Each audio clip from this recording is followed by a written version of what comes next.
I discovered stereoscopy, I think, due to Weetabix, because in those days all sorts of cereal companies used to give away toys for kids in the packets, which was great for kids. I don't know why it doesn't happen now, but in Weetabix you used to get a little card with each packet, and it was a stereo card, so you get two little pictures of, say, a lion or a bus or a train or something, and they look very flat and ordinary, but you send away 1 and sixpence for your stereo viewer, and you put the card in the viewer and you look at the card, and suddenly, instead of a flat card, you've got a window that you feel like you could walk through and you could actually touch these things. I was astounded. I thought, this is just the best magic I've ever seen. And I always remember thinking, well, this is photography. What's the use of having flat photography if you can have stereoscopic photography?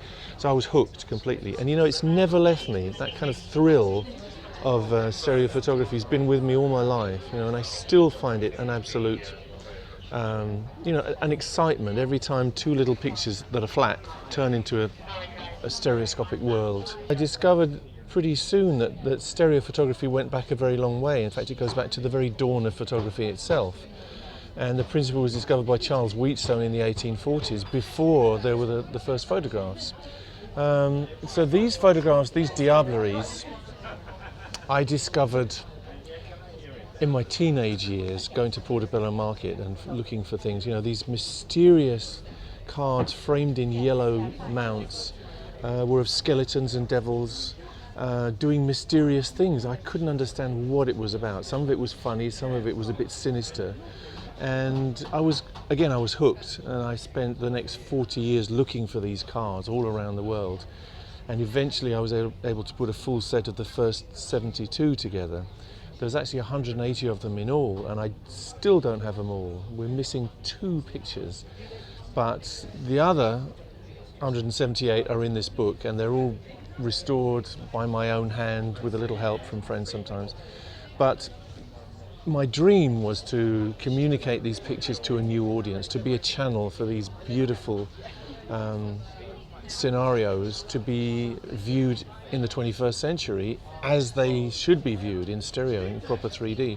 So there wasn't a stereo view around. I had to design and have this manufactured in Sunbury-upon-Thames in Middlesex, and it's a very usable Victorian stereoscope, if you like, and it focuses, which is unusual. That really makes it accessible to everyone, no matter what kind of eyes you've got. And it collapses, it fits into the book structure, which is great. So every book that we sell, there's an owl viewer in. And what happens is all these pictures are reproduced very faithfully in here, having been through many hundreds of hours of Photoshop to restore them. And you put your stereoscope on here and you can view them in glorious stereo. Can you see that one? You probably can't. You can see that. I'm not sure we're getting the Can you see me? effect. Yeah, you can't see them in stereo because unfortunately you're not filming me in stereo. But this is the experience, and time again I see people sort of go, well, how can I do this? What do? I look through in here and they go, my God, wow. And they're doing it the same as I did. They're walking through, they're feeling they could touch these little model skeletons, but they were done on a tabletop. But in extraordinary detail. Everyone tells a different story. In spite of this huge explosion in 3D films, the community which actually cares about stereoscopic images is still quite small. It's quite strange. Obviously there's a new generation of stereographers who've grown up, and they're very good. I mean, the James Cameron's people are extraordinarily good in designing new bits of hardware and understanding artistically how to create in 3D. But there's a very small band of people who are dedicated to the history of the subject, and I guess I'm one of them. I mean, it's probably a couple of hundred people who are really into it, and who treasure these fantastic works of art from 150 years ago, which really are as vibrant as they ever were. I actually love analogue. I'm a sort of analogue geek, really. But the same in sound. I love vinyl records. And the whole technology, having a record with a groove, and it's a different sound, it's a different feeling, there's no doubt whatsoever, and we are analogue creatures. So all that digital does is simulate analogue, really, and it simulates it better and better the higher sampling rate you have.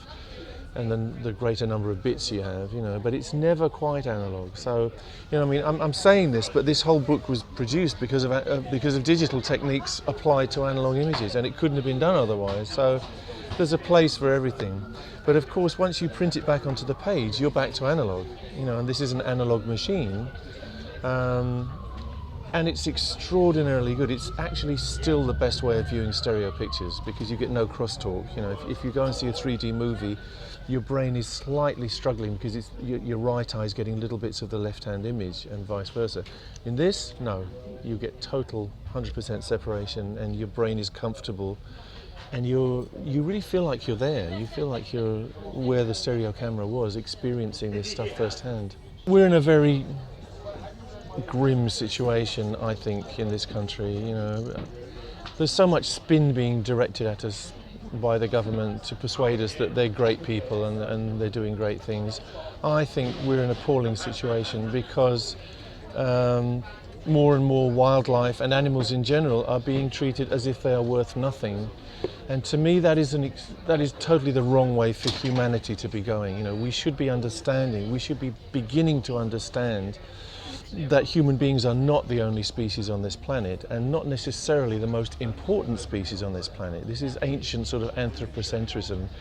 And, 1,000 years ago, people realized that the Earth was not at the center of the universe, and this is very significant.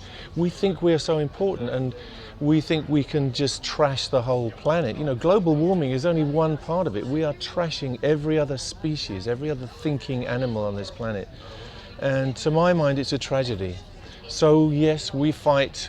We're very small. We're David against Goliath. And Goliath is the government in bed with the National Farmers Union, in bed with the Countryside Alliance, which means the Alliance for Blood Sports, in bed with most of the press. So we're up against something really difficult. And they're killing badgers at the moment. They're shooting them, and a lot of them are crawling away wounded and dying a horrible death. And they're telling us it's humane. They're keeping everyone away. It's done in complete secrecy. It's outrageous. This should never have been allowed. And compounding this is the tragedy that it won't even help farmers. It will not solve the problem of bovine TB. There is no possible way that culling badgers can eradicate bovine TB. The only thing which can is vaccination. So we held a conference just a couple of days ago on vaccination of badgers, also of cows. And things actually look good, but the government is not listening. The government is saying, oh, it's years away, we can't do it, it's too expensive. Well, we should be doing it, and we should be starting to respect the animals around us. Wild animals, domestic animals, cows, sheep, horses, pigs, chickens, and those animals that are being submitted to appalling pain in laboratories around the world. It's a very big subject, and I believe that the world has to change. Just as William Wilberforce changed our view of other versions of our own species, it was no longer okay to have black people as slaves. The same must happen. We no longer burn witches at the stake, but we do abuse animals, and it has to change.